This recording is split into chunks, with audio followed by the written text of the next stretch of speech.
This is Gary Butterfield. This is Cole Ross. And this is Monster, my podcast. And these are the Lords of Tindalos. There's a monster in my podcast.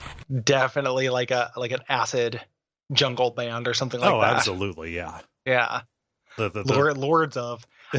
Lords of as a prefix has been ruined for me by the Lords of Acid. Yeah, no, this is definitely a math rock tribute or cover band of Lords of Acid. Yeah. Yeah. So similar to the Hounds. Similar, except just a little bit more dignified, a little bit more noble. Yep. Yeah. They have something called Hypersight, which allows them to use their step through time abilities at will. Mm-hmm. You know, rather than do this like complicated hounding thing.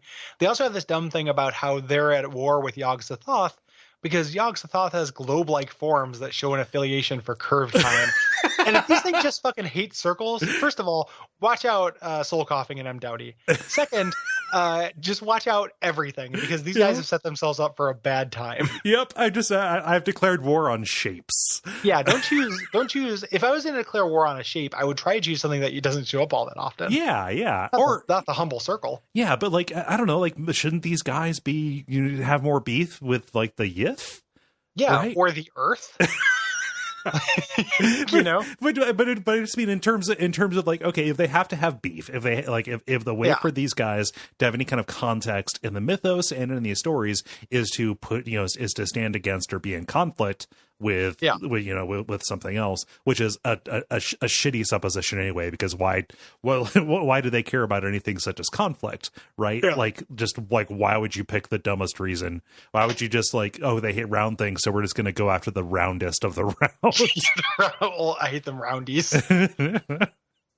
Yeah, I don't, it doesn't make tons of sense. No. And this is, so this is a Frank Belknap Long kind of thing. I've heard mixed things about Frank Belknap Long. But kind of adding some of those motivations to Lovecraft thing is something that, it's an August Derleth stink, and it's kind of things that his followers did, and it is a bummer. Yeah, like it is a definitive bummer. Yeah, just like you're not supposed to know or care about their motivations. Yeah, it doesn't matter, right? And if you find out the motivation, it shouldn't be something this dumb, right?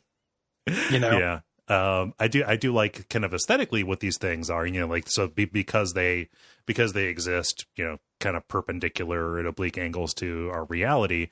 We only perceive them as vaguely wolf-like because our souls recognize how predatorial they are. Mm-hmm. And just generally when they manifest, they appear to be made up of like angles, just like angular pieces. So it's like a tangram coming at you.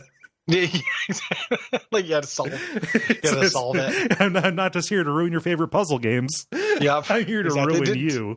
Did your parents give you a big pile of garbage and call it Tetris? They might have been Lords of Tindalos. Brought to you by our backers at patreon.com/Duckfeed.tv.